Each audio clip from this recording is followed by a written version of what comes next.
వాదనలు ముగిశాయి. పిల్లలకు పరీక్షలు ఉన్నాయని మధ్యంతర బెయిల్ మంజూరు చేయాలని కవిత తరపు న్యాయవాదులు విజ్ఞప్తి చేశారు. న్యాయమూర్తి తీర్పును రిజర్వ్ చేశారు. మరోవైపు 14 రోజుల జ్యుడిషియల్ రిమాండ్ కోరారు ఈడీ అధికారులు.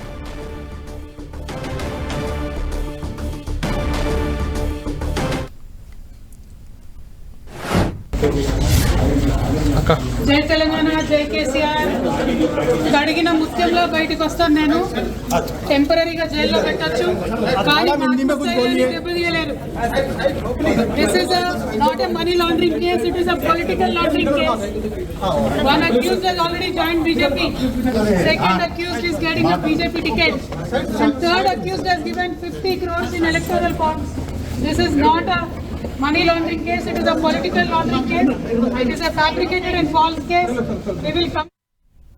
రైట్, మొత్తంగా ఇది మనీ లాండరింగ్ కేసు కాదు, ఒక పొలిటికల్ లాండరింగ్ కేసు అంటూ కూడా కవిత సంచలన వ్యాఖ్యలు చేస్తూ ఉన్నారు. మరింత విశ్లేషణ అందించేందుకు మా తెలంగాణ ఇన్పుట్ ఎడిటర్ కళ్యాణ్ సిద్ధంగా ఉన్నారు. కళ్యాణ్, కవితకు సంబంధించి తెలంగాణ ఎమ్మెల్సీ కవితకు సంబంధించిన లిక్కర్ స్కామ్ కానీ మనీ ల్యాండరింగ్ కేసు కానీ ఇప్పుడు పొలిటికల్ ల్యాండరింగ్గా మారిపోయినట్లు మనం చెప్పుకోవచ్చు. ఎందుకంటే నేరుగా ఎమ్మెల్సీ కవితే, అంటే ఈడీ కస్టడీలో ఉన్న కవిత, ఈడీ కస్టడీ ఈ రోజుతో 10 రోజులు ముగిసింది. అంటే ముందు 7 రోజులు, ఆ తర్వాత 3 రోజులు ఎక్స్టెండ్ చేశారు. మొత్తం 10 రోజుల కస్టడీ ముగిసిన తర్వాత ఆమెను రౌస్ అవెన్యూ కోర్టులో ప్రవేశపెట్టే ముందు తీసుకువెళ్తుంటే మొన్న 7 రోజుల కస్టడీ ముగిసిన తర్వాత ఆమె మీడియాతో మాట్లాడుతూ ఇది political game, fake fabricated case అని చెప్పారు. ఈరోజు కూడా అదే రకంగా ఇది మనీ ల్యాండరింగ్ కేసు కాదు, పొలిటికల్ ల్యాండరింగ్ కేసు అంటూ పెద్ద బాంబు పేల్చారని చెప్పొచ్చు. ఎందుకంటే ఆమె ఇప్పుడే విన్నాం అందులో 3 కామెంట్స్ ఉన్నాయి, చాలా కీలకమైన కామెంట్లు కాబట్టి మనం చూడాలి. ఎందుకంటే మొదటి నిందితుడు ఒకరు బీజేపీలో చేరిపోయారు, రెండో నిందితుడు ఎవరైతే ఉన్నారో అతనికి బీజేపీ టికెట్ ఇచ్చింది అని చెప్పారు. ఇచ్చిందా ఇవ్వబోతుందా అనేది తేలాల్సి ఉంది, అతను ఎవరు అనేది తేలాల్సి ఉంది. ఇక మూడోది 50 కోట్ల ఎలక్టోరల్ బాండ్ ఇందులో ఈ కేసులో ఉన్న నిందితుల్లో ఒకరు ఇచ్చారు అని కూడా ఆమె ఆరోపించారు. అంటే మొత్తానికి ఇది బీజేపీ బీఆర్ఎస్ వ్యవహారంగా పూర్తిగా మారిపోయింది. బీఆర్ఎస్ వర్సెస్ బీజేపీగా మారిపోయింది. గతంలో ఆమ్ ఆద్మీ వర్సెస్ బీజేపీగా ఉంది అది. ఎందుకంటే మనం చూసాం మనీష్ సిసోడియా కూడా తను విచారణ అధికారులే బీజేపీలో చేరాలని ఒత్తిడి చేస్తున్నారంటూ తీవ్రమైన ఆరోపణలు చేశారు. ఇప్పుడు కవిత అయితే నేరుగా తనను కేసులో ఇరికించే ప్రయత్నం చేస్తున్నారు. 3 నిందితులు, ఒకరు బీజేపీలో చేరిపోయారు, మరొకరికి బీజేపీ టికెట్ ఇచ్చింది, ఇంకొకరికి 50 కోట్లు ఎలక్టోరల్ బాండ్స్ ఇచ్చారంటూ కూడా కవిత సంచలన ఆరోపణలు చేశారని చెప్పుకోవచ్చు. ఈ కవిత ఆరోపణలు, కవిత చేసిన వ్యాఖ్యలతో మనకు ఒకటి అర్థమవుతుంది. బలరాం, సౌత్ గ్రూప్ ఏదైతే ఉందో ఆ సౌత్ గ్రూప్లో విభేదాలు వచ్చాయి. ఆ సౌత్ గ్రూప్లో కవితకు వ్యతిరేకంగా సాక్ష్యాలు ఇచ్చేందుకు కొంతమంది ముందుకొచ్చారు. వారే ఈ 3 అనే విషయం మనకు అర్థమవుతుంది. ఎందుకంటే ఆమ్ ఆద్మీ పార్టీకి సంబంధించిన వ్యక్తులు ఎవరు కూడా బీజేపీతో టచ్లోకి వెళ్ళలేదు. అదేవిధంగా మిగిలిన వాళ్ళంతా కూడా వ్యాపారవేత్తలు, రాజకీయాలతో సంబంధం లేదు. ఇక సౌత్ గ్రూప్లో ఉన్న 3 ప్రధానంగా రాజకీయాలతో సంబంధం ఉంది. అందులో శరత్ చంద్రారెడ్డికి రాజకీయ నాయకులతో బంధుత్వం ఉంది, చుట్టరికం ఉంది, సంబంధాలు ఉన్నాయి. రెండోది మాగుంట శ్రీనివాసరెడ్డి, మాజీ ఎంపీ, వైసీపీ ఎంపీగా ఉన్నారు. ఆయనకు ఖచ్చితంగా రాజకీయాలతో సంబంధం ఉన్నాయి. ఆయన కుమారుడు రాఘవకు కూడా సంబంధాలు ఉన్నాయి రాజకీయాలతో. ఆయన ఎంపీ కుమారుడే కాబట్టి రాఘవ కూడా పాలిటిక్స్తో సంబంధం ఉన్న వ్యక్తిగా చెప్పాలి.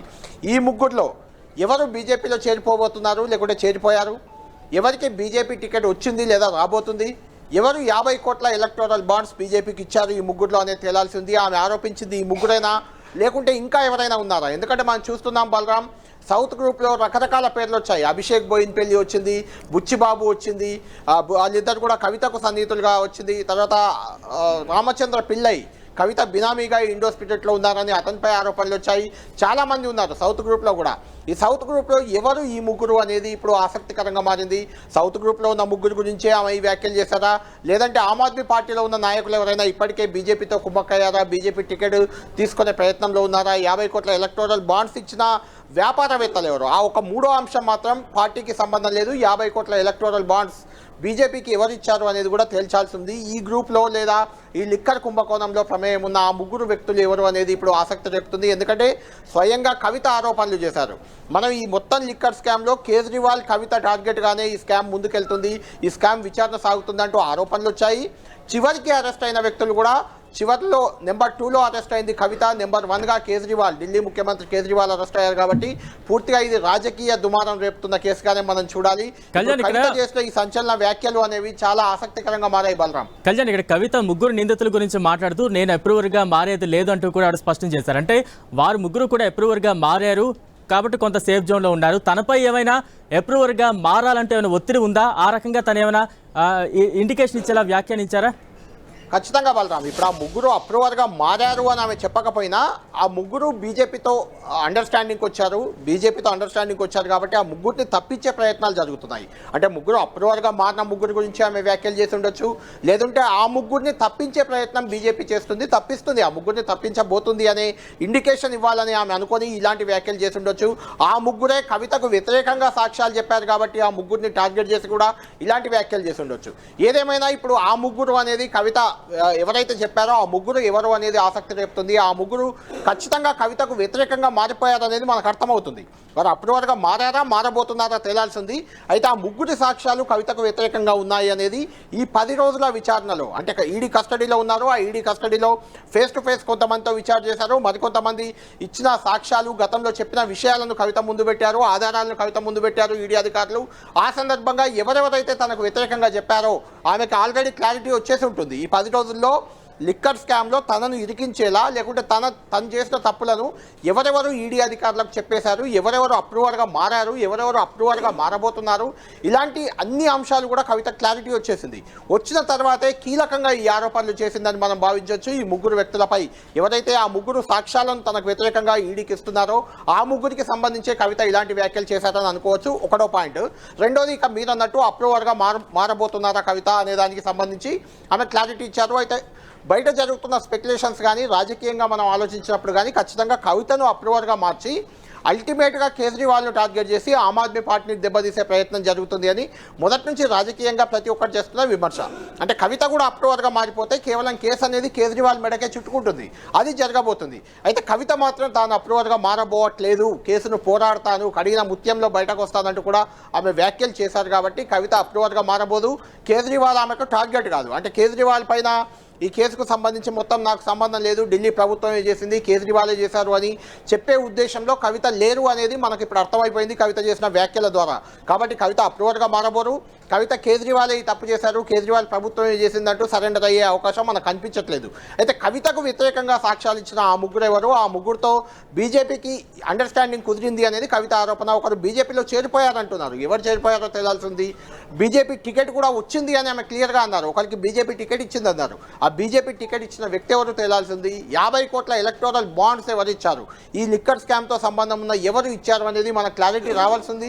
దానికి సంబంధించి కూడా ఖచ్చితంగా ఈడీ అధికారులు కానీ, ఇన్వెస్టిగేషన్లో ఉన్న అధికారులు కానీ, లేకుంటే అక్కడ ఉన్న రాజకీయ ప్రముఖులు కానీ, ఈ కేసుతో సంబంధం ఉన్న వాళ్ళు కానీ ఎవరైనా ఆ ముగ్గురు ఎవరు అనేది మనకు చెప్తే కానీ ఇది బయటకు వచ్చే అవకాశం లేదు. ప్రధానంగా ఆ ముగ్గురు మాగుంట శ్రీనివాసులు రెడ్డి, మాగుంట రాఘవ, శరత్ చంద్రారెడ్డి, లేదంటే అభిషేక్ బోయిన్పల్లి, బుచ్చిబాబు, ఇలాంటి సౌత్ గ్రూప్కు సంబంధించిన వాళ్ళే అయి ఉంటారు అన్నది మాత్రం క్లియర్. వాళ్ళు ఎవరు అనేది మనకు తేలాల్సింది బలరాం. ఇంకా కళ్యాణ్, అంటే ఖచ్చితంగా ఈడీ మొదటి నుండి ఒకటే చెప్తూ ఉంది, పదే కవిత, కేజ్రీవాల్ వీరిద్దరే లిక్కర్ స్కామ్కు సంబంధించి ప్రధాన సూత్రధారులు, పాత్రధారులు అంటూ కూడా పెద్ద ఎత్తున ఆరోపణలు చేస్తోంది. అందులో భాగంగా ఇద్దరిని అరెస్ట్ చేసింది. కవితను ఇప్పటికే 10 రోజుల పాటు విచారించింది. ఈ 10 రోజులు ఎటువంటి ప్రశ్నలు సంధించింది, ఎటువంటి ఆధారాలు సేకరించింది, రౌస్ అవెన్యూ కోర్టుకి ఎటువంటి ఆధారాలు ఏమైనా చూపించిందా, లేదంటే ఇప్పుడు విచారణ సందర్భంగా ఏమైనా ఆధారాలు సేకరించే ప్రయత్నం చేస్తోందా ఈడీ?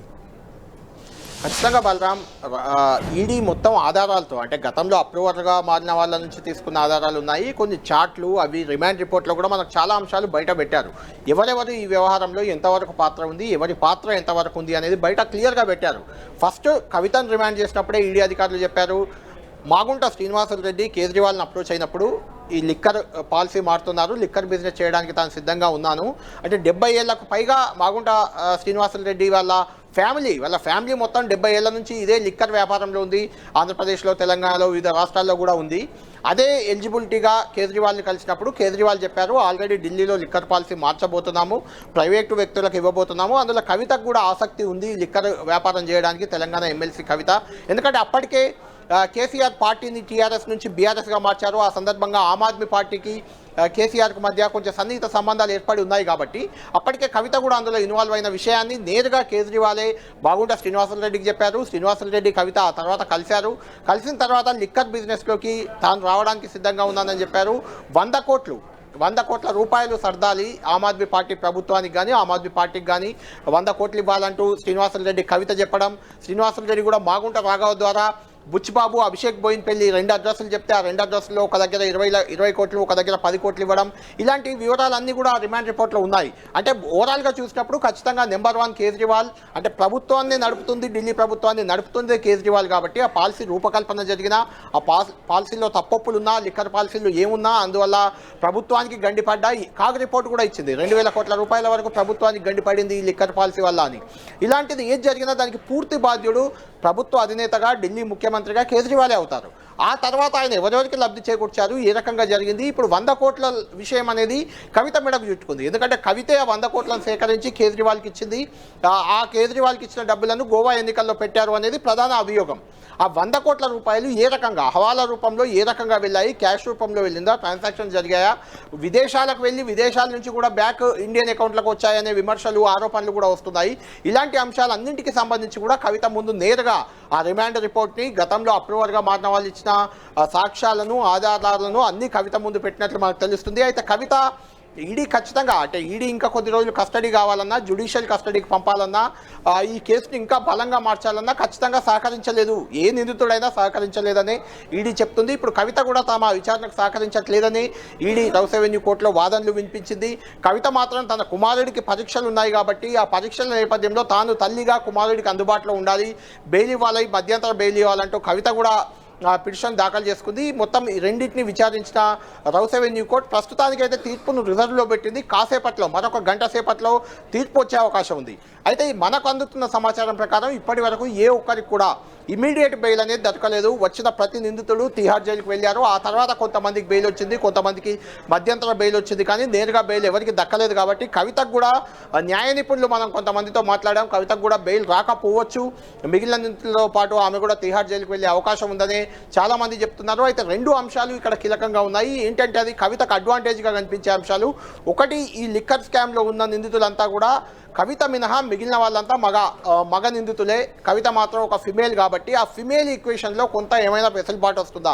ఎందుకంటే కుమారుడి ఎగ్జామ్స్ ఉన్నాయి కాబట్టి ఒక మహిళగా, ఒక తల్లిగా ఆమె కుమారుడికి అందుబాటులో ఉండాలి, లేదంటే కుమారుడి భవిష్యత్తుకు ఇబ్బంది ఉంటుంది. కాబట్టి ఆ గ్రౌండ్లో ఏమైనా బెయిల్ వస్తుందా అనేది ఒకే ఒక అంశం అనేది కవితకు అనుకూలంగా ఉంది తప్పితే ఇంకే అంశంలో కూడా ఆమెకు బెయిల్ వచ్చే అవకాశాలు లేవని న్యాయ నిపుణులు అంటున్నారు. చూడాలి, మరి కాసేపట్లోనే రౌస్ అవెన్యూ కోర్టు రిజర్వ్ చేసిన తీర్పు ఏంటి అనేది మనకు తెలియబోతుంది. Balaram. Right, thank you Kalyan.